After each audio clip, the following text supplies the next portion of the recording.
दर्शकहरू नमस्कार। कार्यक्रम 20 टकमा म मणि लोहनी। वैशाख 12, वैशाख 13 र वैशाख 29 गते आएको महाविनाशकारी भूकम्पका कारण समग्र मुलुक आहत भएको छ। सर्वत्र विपत्ति छाएको छ। देशको अर्थतन्त्र तहस-नहस भएको छ। विशेष गरी कृषि क्षेत्र निकै प्रभावित भएको छ। राष्ट्रिय विपत्तिको यो अवस्थामा हामी सबैले मिलेर राष्ट्रिय हितमा काम गर्नुपर्ने बेला आएको छ। महाविनाशकारी भूकम्पपछि राष्ट्र निर्माणको बेला आएको छ। अझ कृषि क्षेत्रमा नयाँ सम्भावनाहरूको खोजी गरी लगानी बढाउनु पर्ने भएको छ। कृषकहरू भूकम्पको मारमा छन्। उनीहरूको दैनिकी प्रभावित भएको छ। घर भत्किएको छ। गोठ र गाईबस्तु पुरिएका छन्। अन्नबाली तहस-नहस भएको छ। खेती गर्ने समय भूकम्प र पहिरोको डरले आक्रान्त छन्।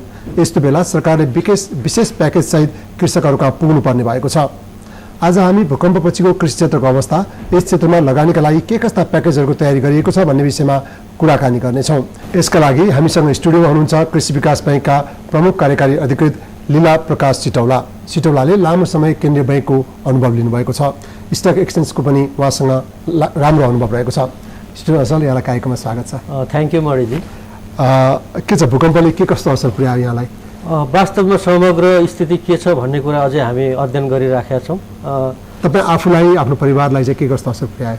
मेरो परिवार, मेरो फ्यामिली, मेरा चिने जानेका सबै मानिसहरू ठिक हुनुहुन्छ। केहीको चाहिँ सामान्य क्षति भएको छ, तर धेरै क्षति भएको छैन। तर आफू मात्रै ठिक भएर भएन, समग्र राष्ट्रका जनता पिपुलहरू ठिक हुनु पर्यो। त्यसमा मात्रै हो चिन्ता चाहिँ। हाम्रो आफ्नो त ठिकै छ। कृषि विकास बैंकले गरेको अध्ययनमा चाहिँ के कस्तो क्षति देखियो कृषि क्षेत्रमा? अब अहिले चाहिँ के छ भने हामी वास्तवमा अहिले डेटा कलेक्सनकै फेजमा छौँ।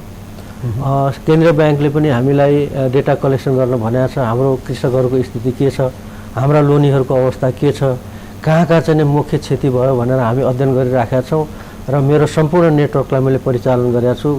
कति क्षति भएको छ भनेर चाहिँ उहाँहरूले अध्ययन गरिरहनु भएको छ। तर अहिले टेन्टेटिभ हामीले हेर्दाखेरि अहिले चाहिँ नै मेरो कृषि विकास बैंकबाट खास गरिकन हामीले जो लोन प्रदान गरेका छौँ, हाम्रा करिब 9,000 हाम्रा चाहिँ लोनीहरू प्रभावित भएको छन्। त्यसबाट हाम्रो झन्डै 6 अरब बराबरको लोन चाहिँ प्रभावित भएको छ। तर यसको मतलब यो सबै चाहिँ नोक्सान भएको होइन। कति चाहिँ नै लोनीहरूको घर लडेको छ, कतिहरूको प्रोजेक्ट बिग्रिया छ, कति चाहिँ नै केही अलिअलि क्षति भएको छ।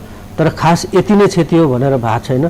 त्यस्तो ठुलो चाहिँ नै नोक्सान भए जस्तो लाग्दैन। केहीका गाईबस्तुहरू चाहिँ नै मरेका छन्, भैँसीहरू मरेका छन्, कुखुरा पालन व्यवसाय केहीको नष्ट भएको छ। तर यति नै हो भनेर भन्न सक्ने अवस्था छैन। हामी बिस्तारै डेटा कलेक्सन गरिसकेपछि त्यसलाई के गर्नुपर्छ त्यसपछि हामी छलफल गर्छौँ र सोच्दैछौँ। जस्तो भूकम्पपछि तपाईँको लोन लिएका मानिसहरू बाहेकका अरू कृषकहरूको लागि कुनै प्याकेज व्यवस्थाको सोच बनाउनु भएको छ? होइन, अहिले चाहिँ नि हामी प्रारम्भिक रूपमा अध्ययनकै क्रममा छौँ। हामीलाई चाहिँ नि सेन्ट्रल ब्याङ्कले चाहिँ डेटा मागिराखेका छ, हामी कलेक्सन गर्दैछौँ। वास्तवमा अहिले यसै गर्ने भनेर भएको छैन। तर सम्भवतः नेपाल सरकारले पनि केही न केही आफ्ना प्लानहरू लिएर आउँछ, सेन्ट्रल ब्याङ्कले पनि आफ्ना कुराहरू लिएर आउँछ। त्यस पछाडि हामी के गर्न सक्छौँ, हाम्रो कृषकहरूको जो हाम्रा चाहिँ व्यवसायीहरू छन् तिनलाई के गर्ने, साना किसानहरूलाई के गर्ने, थोरै लोन चाहिँ लिएर जानेलाई के गर्ने, कतिपयको घर भत्किया छ तिनीहरूलाई के गर्ने भनेर हामीले चाहिँ छलफल गर्दैछौँ। र उपयुक्त टाइममा हामी चाहिँ यो सबै किसिमको प्याकेज एकैचोटि लिएर आउँछौँ। अहिले प्रारम्भमा हामीले गर्न सक्ने भनेको के हो भनेदेखि अहिले तुरुन्तै लोन तिर्न सक्ने अवस्थामा छैनन्। तिनीहरूको चाहिँ हामीले रिस्ट्रक्चरिङ गर्नुपर्ने भएको छ। कमसेकम सेन्ट्रल ब्याङ्कले नबनेको अवस्थामा हामीले 1 महिना चाहिँ लोन सार्नै पर्ने, उनीहरूको इन्स्टलमेन्ट अथवा इन्ट्रेस्ट चाहिँ पे गर्ने कुरा चाहिँ हामीले सारेका छौँ। त्यसो हुँदा अब भोलि हुनसक्छ इन्ट्रेस्ट चाहिने को चाहिँ केही न केही सब्सिडी दिनुपर्ने अवस्था पनि आउन सक्छ। भोलि चाहिँ के भने तिनीहरूलाई रिहेबिलिटेट गर्नको निमित्त केही चाहिँ हामीले सफ्ट लोन दिनुपर्ने हुन्छ, कसैको लिमिट बढाउनु पर्ने हुन्छ। यी विभिन्न किसिमका कुराहरू आउँछन्।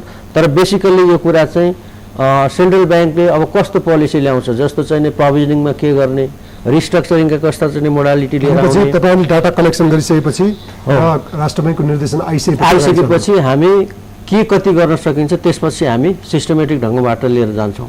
डाटाको चाहिँ कहिलेसम्म आइसक्ला? यो अब सकेसम्म हाम्रो टेन्टेटिभ चाहिँ आइराखेको छ। डिटेलमा चाहिँ फिगर आउट गर्नुपर्ने छ। राष्ट्र ब्याङ्कले चाहिँ विभिन्न किसिमका आवश्यकताहरूको बारेमा रिसर्चको चाहिँ छुट्टै आवश्यकता छ, हाम्रो सुपरभिजनको लागि चाहिँ छुट्टै आवश्यकता हुन्छ। ती सबै डेटाहरू चाहिँ हामी अपडेट गर्दैछौँ। सायद यो 4-5 दिनभित्रमा हामी पुरा कलेक्सन गरिसक्छौँ। अहिलेसम्म आएको टेन्टेटिभ डाटा अनुसार चाहिँ सबभन्दा बढी क्षति कुन क्षेत्रमा बढी भएछ? अहिले सबभन्दा बढी त हाम्रो यो बागमती क्षेत्र भनेपछि हाम्रो यही काठमाडौँ, त्यसपछि नुवाकोट, मेन चाहिँ धादिङ, यिनै क्षेत्रमा हो र सिन्धुपाल्चोक जो चाहिँ हाम्रो काठमाडौँ यो बागमती क्षेत्रले हेर्छ सबभन्दा बढी क्षति चाहिँ यही नै भएको छ। र हाम्रा सबभन्दा बढी किसानहरू पनि यहीँनिर चाहिँ आएको छन्। हाम्रो किसान मात्रै होइन, हाम्रा चाहिँ कतिपय व्यवसायीहरू छन्। हाम्रो कृषि विकास ब्याङ्क भनेको त आफैमा एउटा commercial bank, largest commercial bank हो। यसको आफ्नो सबभन्दा ठुलो नेटवर्क छ। त्यस कारणले गर्दा स्वाभाविक रूपमा हाम्रा चाहिँ बढी ग्राहकहरू चाहिँ आहत हुनु त स्वाभाविकै हो। तर मान्छेले जुन किसिमले सोचेका छन् कि अब सबै चाहिँ समाप्तै हुने हो त्यसो चाहिँ होइन। केही प्रभाव पर्छ, अलिकति हाम्रो लोन रिकभरीमा अलिकति प्रब्लम आउँछ। हाम्रा चाहिँ कृषकहरू, हाम्रा चाहिँ ग्राहकहरूलाई केही न केही हामीले रिहेबिलिटेट गर्नुपर्ने हुन्छ। अलिकति समस्या त अवश्य मेवा आउँछ यत्रो डिजास्टरमा, तर त्यस्तो व्यापक ठुलो चाहिँ क्षति, व्यापक ठुलो समस्या होला जस्तो हामीलाई लागेको छैन ब्याङ्कको सन्दर्भमा, कृषि विकास ब्याङ्कको सन्दर्भमा। जस्तो वित्तीय कारोबारमा अथवा सेवामा केही असर त परेको छ नि यो महाभूकम्पपछि? अब यसो हाम्रो चाहिँ के छ भने इन टर्म्स अफ नेटवर्क नेपालको सबभन्दा ठुलो लार्जेस्ट चाहिँ कमर्सियल ब्याङ्क हो। हाम्रो जम्मा यही 8-9वटा 11वटा जिल्लाहरूमा केही क्षति चाहिने केही समस्या आएका छन्। जस्तो चाहिने लोन हाम्रो जुन रिलिज गर्ने कुरामा प्रब्लम आएको छ, इन्ट्रेस्ट चाहिने कलेक्सनमा प्रब्लम आएको छ, केही यस्ता कुराहरू चाहिँ छन्। तर जस्तो एकदम भयङ्कर ठुलो समस्या चाहिँ छैन। जस्तो तपाईँ लामो समय केन्द्रीय ब्याङ्कमा पनि रहनुभयो, तपाईँलाई के लाग्छ जस्तो कृषि विकास ब्याङ्कले एउटा डाटा बुझाइसकेपछि केन्द्रीय ब्याङ्कले गर्ने निर्देशिकाहरू जारी गर्ने निर्देशिका चाहिँ केसँग सम्बन्धित हुन्छ? कृषि क्षेत्रको लागि कस्तो हुनुपर्छ भन्ने लाग्छ यहाँलाई? होइन, अब हाम्रो चाहिने कुरा के हो भनेदेखि कृषि विकास ब्याङ्कको कन्टेक्स्टमा खास गरिकन यो आफैमा एउटा लेन्डिङ अर्गनाइजेसन थियो हिजोसम्म। यो कमर्सियल ब्याङ्क भएको धेरै टाइम भएको छैन। त्यसले गर्दाखेरि हाम्रो चाहिँ स्वाभाविक रूपमा लेन्डिङमै बढी फोकस थियो र अहिले पनि हाम्रो हेर्नुभयो भने हाम्रो सिडी रेसियो अलिकति बढी छ। त्यसो हुँदा अहिले सबभन्दा ठुलो गर्नुपर्ने राष्ट्र ब्याङ्कले के हो त भन्दा अहिले अतिरिक्त चाहिने जुन हामी लोन फ्लो गर्छौँ त्यसमा चाहिने केही रेगुलेटरी प्रोभिजनहरूमा केही न केही कन्सेसन चाहिँ गर्नुपर्ने हुन्छ। जस्तो सिडिओ रेसियोमा चाहिने कन्सेसन गर्नुपर्ने होला, प्रोभिजनिङमा चाहिँ कन्सेसन गर्नुपर्ने हुनसक्छ होइन। अरू चाहिँ हाम्रा चाहिँ यी जुन सेक्टरल लिमिटमा चाहिँ केही न केही छुट दिनुपर्ने हुन्छ। यस्ता कुराहरू भयो भने सम्भवतः जुन सेन्ट्रल ब्याङ्कको भनौँ अथवा नेपाल सरकारको भनौँ अहिले फाइनेन्सियल एसिस्टेन्स जुन व्यापक रूपमा लिएर जानुपर्ने अवस्था छ त्यसलाई चाहिँ केही न केही मद्दत गर्छ भन्ने मलाई लाग्छ। जस्तो सामान्यतया हामीले हेर्दाखेरि पनि कृषकहरूको लागि पहिलो प्राथमिकता घरै गएको छ अधिकांशको, त्यसपछि गाई गोठहरू गएका छन्, केही गाईबस्तुहरू गएका छन् र विशेष गरी खेतीपाती गर्नुपर्ने बेलामा उनीहरू त्रासमा बसेका कारणले खेतीपाती गर्न पाइरहेका छैनन् अधिकांश पहाडी एरियामा जहाँ जहाँ भूकम्पले प्रभाव पार्यो। ती क्षेत्रहरूमा तत्काल कृषि विकास ब्याङ्कले गर्न सक्ने सहयोग भने के हुनसक्छ? अहिले चाहिने हामीले सोचेको कुरा के हो भनेदेखि अब अहिले सबभन्दा पहिले चाहिने त छत नै हो। किनभने हाम्रा चाहिँ जो साना किसानहरू छन्, हाम्रा चाहिँ जुन क्लाइन्ट्सहरू छन् तिनीहरू दिनभरि काम गर्छन्, बेलुका आएर सुत्ने ठाउँ चाहिन्छ। त्यसले गर्दा सबभन्दा पहिलो प्रायोरिटी भनेको चाहिँ रुफ हो। त्यहाँ सुतिसकेपछि भोलिपल्ट उठेर चाहिँ आफ्नो काममा जाने वातावरण बन्नु पर्यो हाम्रा चाहिँ व्यवसायहरू, किसानहरू, हाम्रा लोनीहरूलाई। त्यसको निमित्त अब सरकारले पनि कसरी चाहिँ राम्रो सेल्टर दिने भनेर दिइरहेको छ। अब हामीले गर्ने चाहिँ के हो त भन्दाखेरि त्यस्ता चाहिँ हाम्रा क्लाइन्ट्सहरू छन् जसका चाहिँ घर भत्केका छन्, हामीले तिनीहरू चाहिनेलाई सजिलो चाहिने छिटो प्रम्प्ट चाहिने सर्भिस डेलिभरी दिने हो, लोनै दिने हो। अहिले हामीले सित्तैमा चाहिँ पैसा बाँड्ने कुरा आउँदैन। त्यो त नेपाल सरकारले चाहिँ आफ्नो पोलिसी ल्याउँछ। नेपाल सरकारले ल्याएको पोलिसीलाई ब्याङ्किङ सेक्टरबाट कहाँ कहाँ कसरी आफ्नो नेटवर्क भएको ठाउँमा चाहिँ कसरी सहयोग गर्न सकिन्छ त्यो आफ्नो ठाउँमा छ। तर यदि कुनै पनि कृषक अथवा कुनै पनि लोनी, कुनै पनि व्यवसायी हामी कहाँमा लोन चाहिने अप्लाई गर्यो भने इमिडिएट प्रम्प्ट सर्भिस डेलिभरी गर्ने चाहिँ अहिले हाम्रो पहिलो प्रायोरिटी हो। जस्तो वाणिज्य कृषि विकास ब्याङ्क आफैमा एउटा वाणिज्य ब्याङ्क भएको कारणले यसको आफ्नो व्यावसायिक मूल्य मान्यताहरू पनि छन्, यसका आफ्ना जिम्मेवारीहरू पनि छन् र साथसाथै यो कृषि विकासको क्षेत्रमा काम गरिरहेको कारणले कृषकहरूप्रति छुट्टै दायित्व पनि छ। यस्तो अवस्थामा निर्देशिका कुरिरहनुपर्छ कि तत्काल केही गरिहाल्न सक्ने अवस्था? होइन, तत्काल चाहिँ नै हामीले हाम्रो आफ्नो पार्टबाट गर्ने त हामीले काम गरिसकेका छौँ। जस्तो हामीले चाहिँ इन्ट्रेस्ट चाहिँ पेमेन्टमा हामीले केही समय चाहिँ पर सारिसकेका छौँ। किनभने त्यो तुरुन्तै नियमअनुसार चाहिँ ल पे गर भन्यो भने अहिलेको बेलामा कसैले पनि पे गर्न सक्दैन। त्यसैले हामीले निर्देशिका कुर्नपट्टि लागेनौँ, तर हामीले राष्ट्र ब्याङ्कलाई खबर चाहिँ गरेका छौँ परिस्थिति यो हो भनेर।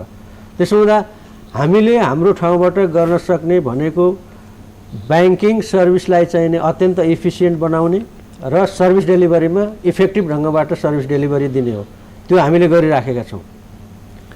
जस्तो अब भूकम्प प्रभावित तपाईँका ऋणीहरू बाहेक अरू धेरै कृषकहरू छन्, धेरै ग्रामीण भेगका मानिसहरू छन्, उनीहरूको लागि चाहिँ छुट्टै के व्यवस्था गर्न सकिन्छ अथवा आफ्नो ऋणीहरूलाई पहिलो प्राथमिकतामा पहिलो प्रायोरिटी त हाम्रो चाहिने जुन हाम्रा चाहिँ लोनीहरूको क्षति भएको छ तिनीहरूलाई रिहेबिलिट गर्ने हो। किनभने उनीहरूलाई राम्रोसँगले हामीले फाइनेन्सियल सपोर्ट मात्रै होइन कि अरू किसिमका सपोर्ट पनि गरेन भने, उनीहरूलाई चाहिँ के भन्छ कन्सल्टेसन चाहिँ दिएन भने, उनीहरूलाई अलिकति मोटिभेट गरेन भने हाम्रो पहिलाको चाहिँ लोन पनि नउठ्न सक्छ। त्यसो हुँदा हाम्रो पहिलो फोकस भनेको हिजो हाम्रा जो आज चाहिँ जो हाम्रो क्षतिले पीडित हुनुहुन्छ तिनीहरूकै चाहिँ कसरी रिहेबिलिट गर्ने भन्ने हाम्रो पहिलो प्रायोरिटी त्यो नै हुन्छ। त्यस पछाडि बाँकी ओभरअल चाहिँ एग्रिकल्चर डेभलपमेन्टको निमित्त कृषि विकास ब्याङ्कले खेल्नुपर्ने भूमिका थप सशक्तताका साथ चाहिँ अगाडि बढाउनु पर्ने जिम्मेवारी त कृषि विकास ब्याङ्कको छँदैछ। त्यसै कारणले अहिले हामीले के भनिराखेका छौँ भने कृषि विकास ब्याङ्क वाणिज्य ब्याङ्क भए पनि लार्जेस्ट कमर्सियल ब्याङ्क भए पनि हाम्रो फोकस चाहिँ कृषिमै हुनुपर्छ, जहाँनिर हाम्रो एक्सपर्टिज छ। ट्रेडिसनल ब्याङ्किङ जुन हाम्रो एक्सपर्टिज छ त्यसैलाई युज गर्नुपर्छ भनेर हामीले भनिराखेका छौँ।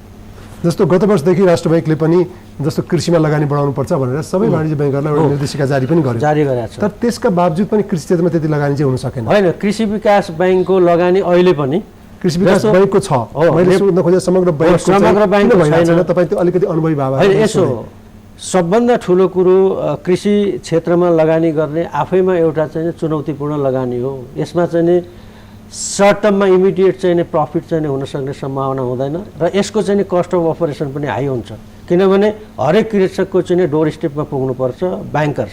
त्यसै कारणले नेपाल राष्ट्र ब्याङ्कले भन्यो कि कमसेकम प्रोडक्टिभ सेक्टरमा चाहिँ 20% चाहिँ लगानी गर, त्यसको मध्ये 12% चाहिँ तपाईँको हाइड्रो र चाहिँ कृषि क्षेत्रमा लगानी गर भनेर त नेपाल राष्ट्र ब्याङ्कले भनेको छ। त्यही अनुसार अब कृषि विकास ब्याङ्कको हेर्ने हो भने त अहिले पनि 32-33% चाहिँ हाम्रो टोटल पोर्टफोलियोको कृषि क्षेत्रमै छ। र अझै हामी के भन्दैछौँ भने हामी एक्सटेन्सिभ रूपमा कृषि क्षेत्रमै जानुपर्छ। अझै पनि हाम्रो चाहिँ कम्पिटेटिभ एडभान्टेजको क्षेत्र त्यही नै हो। त्यसकारणले हामीले हिजोको ट्रेडिसनल ब्याङ्किङबाट बाहिर जानु हुँदैन र सबभन्दा चाहिँ हाम्रो राम्रो क्षेत्र पनि यही नै हो। र हामीले पटक पटक के भनेका छौँ भने कृषि क्षेत्रलाई नै हामी एउटा कमर्सियलाइज ढङ्गबाट चाहिँ कृषि क्षेत्रलाई हाम्रो आफ्नो क्याप्चरमा लिन चाहन्छौँ। हाम्रो अहिलेको फोकस, हाम्रो अहिलेको स्लोगान नै त्यही हो। हामीले भनेका छौँ extensive banking, intensive banking, sustainable banking र प्रुडेन्ट ब्याङ्किङ। हामीले सेन्ट्रल ब्याङ्कका सम्पूर्ण चाहिँ रेगुलेटरी प्रोभिजनहरूको कम्प्लायन्स गरिकन हामीले एउटा सस्टेनेबल ब्याङ्किङ चाहिँ गर्नुपर्छ। तर त्यो चाहिँ एक्सटेन्सिभ रूपमा हरेक किसानको, हरेक नेपालीको, हरेक चाहिँ तह र तबकाका मान्छेको घर दैलोमा पुग्नुपर्छ भनेर अहिले हामीले यो चाहिँ एक किसिमको स्लोगानकै रूपमा लिएर गएका छौँ। त्यसो हुँदा हामीले भन्ने के हो त भन्दा हामीले अरूलाई चाहिँ कसरी मोटिभेट गर्ने, अरू कमर्सियल ब्याङ्कहरूलाई कृषि क्षेत्र चाहिँ सबभन्दा राम्रो फर्टाइल एरिया हो। अहिले पनि झन्डै 18% चाहिँ टोटल इम्पोर्टको हामी कृषिकै चिजहरू चाहिँ इम्पोर्ट गर्छौँ भने कमसेकम 10-15% मात्रै हामीले त्यसलाई चाहिँ प्रतिस्थापन गर्न सक्यौँ भने सम्भवतः हाम्रो एउटा इकोनोमिक डेभलपमेन्टको निमित्त पनि कृषि क्षेत्रको विकासको निमित्त पनि त्यो बडा इम्पोर्टेन्ट हुन्छ भनेर जस्तो कृषि नै मूल आधार पनि हुनसक्छ जस्तो प्रगतिको लागि, आर्थिक उन्नतिको लागि भन्ने यो भूकम्पले पनि देखायो। किनकि पर्यटन हामीले बेचिरहेका थियौँ तर भूकम्पपछि त पर्यटनलाई त असर गर्यो, केही न केही असर होइन। त्यस कारणले अलिकति हामी अगाडि बढ्न सक्ने भनेको त कृषि नै रहेछ। यो चिजमा चाहिँ ब्याङ्क र वित्तीय क्षेत्रहरू कतिको अब बुझेका छन् उनीहरूले यो कुरालाई? कृषि विकास ब्याङ्क बाहेकका ब्याङ्कहरूको लागि सन्दर्भमा सोधेको। अहिले टु सम एक्सटेन्ट चाहिने कृषि क्षेत्रमा आधुनिकीकरण गर्नुपर्छ भन्ने एक किसिमको भावना पनि आएको छ र कतिपय चाहिँ हाम्रो विदेशमा गएर धेरै नेपालीहरू जसले चाहिँ सिप सिकेर आएका छन्, इजरायलबाट सिप सिकेर आएका छन्, कोरियाबाट सिप सिकेर आएका छन्, अरबियन कन्ट्रीहरूबाट सिप सिकेर आएका छन् र त्यस्ता चाहिँ अत्यन्त मेहनती चाहिँ युवाहरू पनि अहिले वास्तवमा कृषि क्षेत्रमा काम गर्नुपर्छ भनेर आइराखेका छन्। र हामीले के भनिराखेका छौँ भने यस्ता मान्छेहरूलाई हामीले सकेसम्म कसरी चाहिँ इन्करेज गर्ने र उनीहरूलाई कति छिटो सर्भिस डेलिभरी गर्ने मैले त पटक पटक भनिराखेको छु हामीले अहिले चाहिँ सबै त्यस्ता मान्छेहरूको एक किसिमको समूह नै बनाउनु जरुरी छ र हरेक मान्छेलाई हामीले एक किसिमको ट्रेनिङ पनि दिनुपर्छ र मैले चाहिँ हाम्रा अरू कमर्सियल चाहिँ ब्याङ्कका सिओ साथीहरूसँग छलफल गरिराखेको छु कि कमसेकम हामी कन्सोर्टियम चाहिँ किन चाहिँ हाइड्रोमा मात्रै गर्ने किन टुरिज्ममा मात्रै गर्ने किन चाहिँ अरू व्यवसायमा मात्रै गर्ने हामी एग्रिकल्चर सेक्टरमा पनि कन्सोर्टियममा जान सक्छौँ यदि ठुलो व्यवसाय छ भने अब हामीले सानो सानो व्यवसाय कृषकहरूलाई मात्रै होइन कि ठुला चाहिँ कृषि व्यवसायहरूलाई जो चाहिँ ल्यान्डलाई चाहिँ पुलिङ गरेर एउटै ठाउँमा लिएर ठुल्ठुला चाहिँ एग्रिकल्चर फार्मिङहरू खोल्ने त्यस्ता खालमा पनि हामी कन्सोर्टियममा जानुपर्छ भनेर मैले मोटिभेट गरिरहेको छु साथीहरूसँग कुरा गरिरहेको छु र त्यस्ता मान्छेहरू पनि आइरहेका छन् बडा यो अहिले यो 5-7 महिना मैले के हेरिरहेको छु भने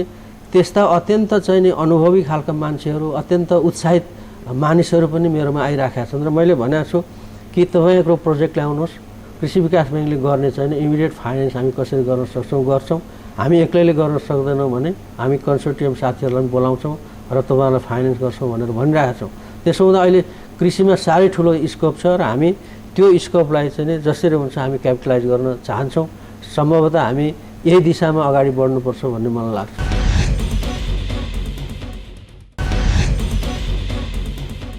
कृषि विकास बैंक आफैमा एउटा वाणिज्य बैंक भएको कारणले राष्ट्र बैंकले जुन वाणिज्य बैंकको लागि निर्देशिका जारी गर्छ त्यो निर्देशिका फलो गर्ने त्यसको अलावा कृषि विकास यसको नाम भएको कारणले छुट्टै कुनै थप निर्देशिका त निर्देशन त राष्ट्र बैंकको आउँदैन तपाईहरु आफ्नै स्वेच्छाले कृषि क्षेत्रमा लगानी गरिरहनु भएको छ हैन त्यसरी बुझौँ हामी हैन त्यस्तो हो भने जस्तो कृषि विकास बैंकको 32% भन्दा बढी चाहिँ अहिले पनि कृषि क्षेत्रमा लगानी भएको कारणले तपाईहरुले त्यसलाई अरु बैंकका लागि पनि सिकाउन सक्ने अवस्था त रहेछ नि त छ त्यसै कारणले मैले हाम्रो विभिन्न सीओ साथीहरुसँग छलफल गर्दाखेरि भनिरहेको छु एग्रिकल्चर सेक्टर चाहिँ नै इमिडिएट प्रॉफिट चाहिँ नै हुने क्षेत्र होइन तर जोखिम चाहिँ नै यदि राम्रोसँगले एनालिसिस गर्ने हो भने कम जोखिम भएको पनि क्षेत्र हो त्यसो हुँदा एग्रिकल्चर सेक्टरमा गएको हाम्रो चाहिँ जुन इन्भेस्टमेन्ट हो त्यो त्यति डुब्ने सम्भावना छैन अहिले पनि मैले हेरिरहेको छु हाम्रो ओभरअल चाहिँ अन्डरलाइङ एसेट्सको चाहिँ इभ्यालुएसन गर्दाखेरि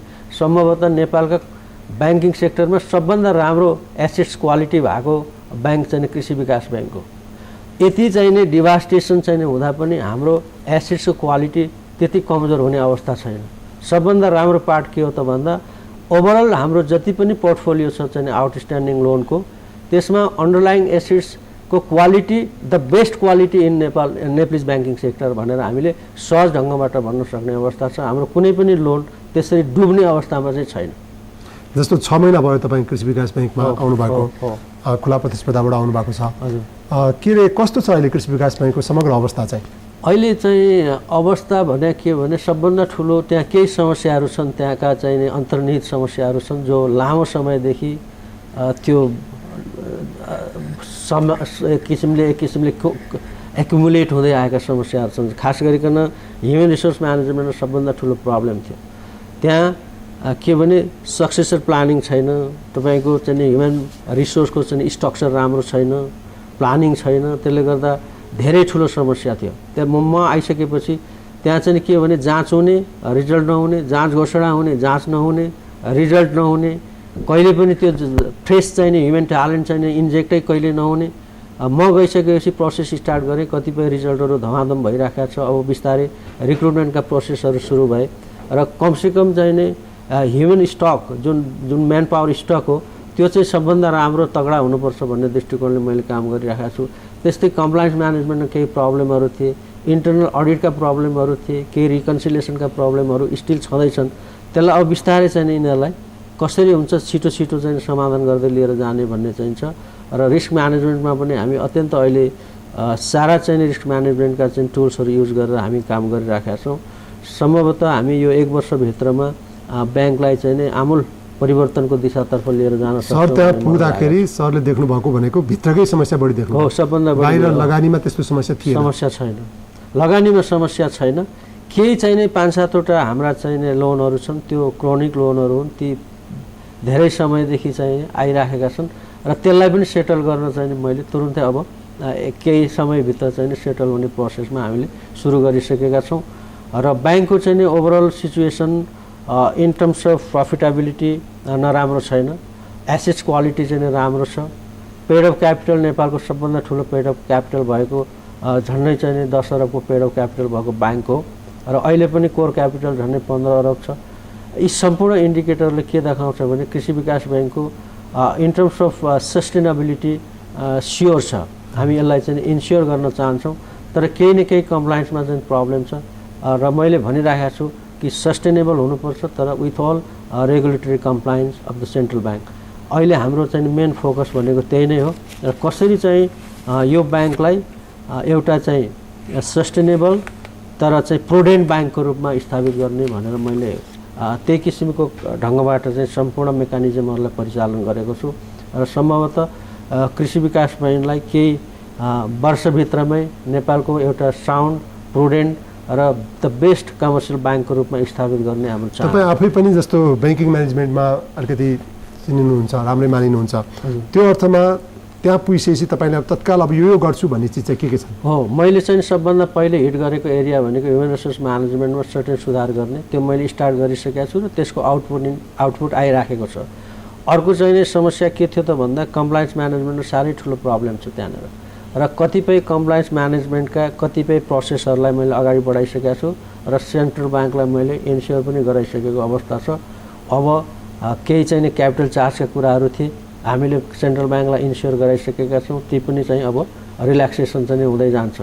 त्यस्तै किसिमले हामीले अझै पनि हामी के भन्दैछौँ भने कृषि विकास ब्याङ्क शुद्ध चाहिँ एउटा सानो चाहिँ कमर्सियल ब्याङ्कको रूपमा स्थापित ब्याङ्क होइन। हिजो चाहिँ सरकारका चाहिँ कतिपय डेभलपमेन्ट फङ्सन्सहरूलाई माध्यमको रूपमा कृषि विकास ब्याङ्कले लिएर गएको र अहिले पनि नेपाल सरकारका कतिपय ब्याङ्किङ सेक्टरबाट चाहिँ पिपुललाई वेलफेयरको निमित्त जानुपर्ने कार्यक्रमहरू हामी आफै सञ्चालन गर्दैछौँ। स्वाभाविक रूपमा त्यसले गर्दाखेरि अरू जस्तो चाहिँ नि खालि सहर केन्द्रित ब्याङ्कको रूपमा रहन सक्दैन, जो सानो हुन्छ, छिटो प्रफिट गर्छ, छिटो आम्दानी बाँड्छ। कृषि विकास ब्याङ्क त्यो होइन। त्यसले गर्दा हामीले कमर्सियल ब्याङ्किङ फङ्सन्सलाई पनि लिएर जानुपर्नेछ, एग्रिकल्चर डेभलपमेन्टका कुराहरू पनि लिएर जानुपर्नेछ र नेपाल सरकारका कतिपय प्लान्स एन्ड प्रोग्राम्सहरूलाई पनि साथै लिएर जानुपर्नेछ। त्यसले गर्दा स्वाभाविक रूपमा हाम्रो कस्ट अफ अपरेसन चाहिँ आएछ। अहिले सबभन्दा ठुलो समस्या अहिले पनि हाम्रो बेस रेट चाहिँ झन्डै 10% को हाराहारी छ, तर यदि औसत चाहिँ तपाईँले अरू कमर्सियल ब्याङ्कको हेर्नुभयो भने झन्डै 7% को चाहिँ हाराहारीमा छ।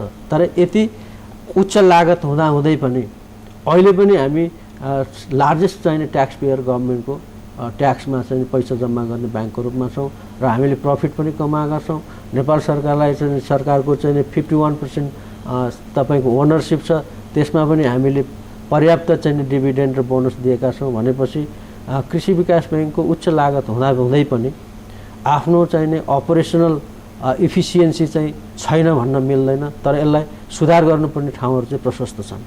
तपाईँले भने जस्तै कहिलेसम्म यो सुधार भएर पूर्ण रूपमा अझ राम्रो, अझ व्यवस्थित हुन्छ? होइन, सुधार गर्नुपर्ने कतिपय एक्टिभिटिजहरू हामीले सुधारमा थालिसकेका छौँ, त्यसको चाहिँ आउटपुट पनि आइराखेको छ।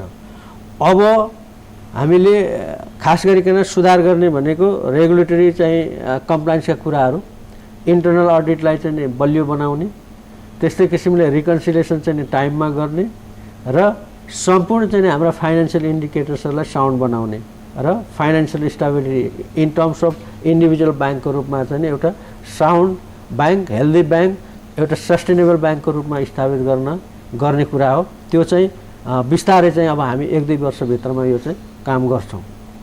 हामी कार्यक्रमको अन्तिममा पनि आइसक्यौँ। अब एकचोटि फेरि यो भूकम्प पीडितहरूतिरै फर्क्यौँ। जस्तो अधिकांश कृषकहरू, विशेष गरी 11-12वटा जिल्लाका कृषकहरू चाहिँ भूकम्पबाट प्रभावितै छन्। उनीहरूको लागि 1, 2, 3 भनेर कृषि विकास ब्याङ्कले गर्न सक्ने सम्भावित कुराहरू भनिदिनुहोस् न। अब अहिले 1, 2, 3 भनेर भन्दाखेरि हामीले पहिला त 1 नम्बरमा हामीले यो लोन चाहिँ केही समयको लागि हामीले पेमेन्ट चाहिँ नगर्दा पनि हुने कतिपय अवस्था हामीले त्यो खालको चाहिँ रिस्ट्रक्चरिङ गर्ने हो। दोस्रो कुरो चाहिँ रिहेबिलिटेसन चाहिँ गर्ने होइन, जसलाई चाहिँ जसका प्रोजेक्टहरू बिग्रेका छन् रिफाइनेन्स, पुनः फाइनेन्स चाहिँ सपोर्ट गर्ने। त्यस पछाडि अर्को कुरो हुनसक्छ, अब भोलि नेपाल सरकारले चाहिँ भन्ला कि इन्ट्रेस्टमा पनि केही छोड दिनुपर्छ भनेर, हुनसक्छ हामीले म्याक्सिमम चाहिँ छोड दिनुपर्ने अवस्था आउँछ र अहिले हामीले गर्न सक्ने त्यही नै हो। र अरू थप चाहिँ यदि कुनै पनि बरुवाले म थप चाहिँ व्यवसाय गर्न चाहन्छु भन्यो भने त्यसलाई चाहिँ कमसेकम चाहिँ कम ब्याज दरमा चाहिँ रकम उपलब्ध गराउने। त्यसमा अब नेपाल राष्ट्र ब्याङ्कले पनि खास गरिकन हाउसिङ लोन चाहिँ 2% मा एभाइलेबल गराउने भनेर भनेको छ र त्यो स्किमलाई पनि हामीले साथसाथै लिएर जाने हामीले गर्ने त्यही नै हो। अनि आफ्नो ऋणी बाहेक अरू कृषकहरूलाई होइन, अरू कृषकहरूलाई पनि हामी के भने अब हाम्रो अघि पनि मैले भने पुरै ब्याज चाहिँ नै कम गरेर जाने अवस्था छैन। हाम्रो बेस रेट चाहिँ नै हाई छ। किन चाहिँ नि बेस रेट हाई हो भनेर भन्दाखेरि स्वाभाविक रूपमा हाम्रो एडमिनिस्ट्रेटिभ एक्सपेन्सेस बढी छ। एडमिनिस्ट्रेटिभ एक्सपेन्सेस किन बढी हुन्छ त भन्दाखेरि हामीले चाहिँ नि पिपललाई डोर स्टेपमा सर्भिस चाहिँ डेलिभरी गर्नु, सञ्जाल पनि ठुलो छ। सञ्जाल ठुलो छ, त्यसकारणले खर्च ठुलो लाग्नु स्वाभाविक। उदाहरणको निमित्त एउटा ब्याङ्कमा हामीले अहिलेको आइटी सिस्टम जडान मात्रै गर्नु पऱ्यो भने 45 लाख रुपियाँ चाहिँ त्यसको लागि मात्रै खर्च हुन्छ। त्यसो हुँदा हाम्रो टोटल एक्सपेन्सेस बढी हुन्छ।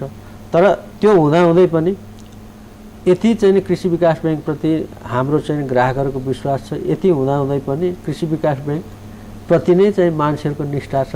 अहिले पनि झन्डै 9 लाख चाहिँ हाम्रा डिपोजिटरहरू छन्, झन्डै चाहिँ 1,80,000 चाहिँ हाम्रो यो छन् लोनीहरू छन् भनेपछि अब पिपलको विश्वास छ। तर त्यो विश्वासलाई थप जित्न चाहिँ हामीले प्रशस्त प्रयास चाहिँ गर्नुपर्ने हुन्छ।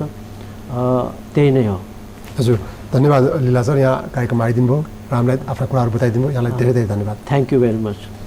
दर्शकहरू, उहाँ हुनुहुन्थ्यो लीला प्रकाश चिटौला, कृषि विकास ब्याङ्कका प्रमुख कार्यकारी अधिकृत। उहाँसँग हामीले भूकम्पपछिको अवस्था र कृषि विकास ब्याङ्कको वर्तमान अवस्था र कृषकहरूलाई दिन सक्ने राहत सुविधा र अन्य सन्दर्भहरूमा कुराकानी गऱ्यौँ।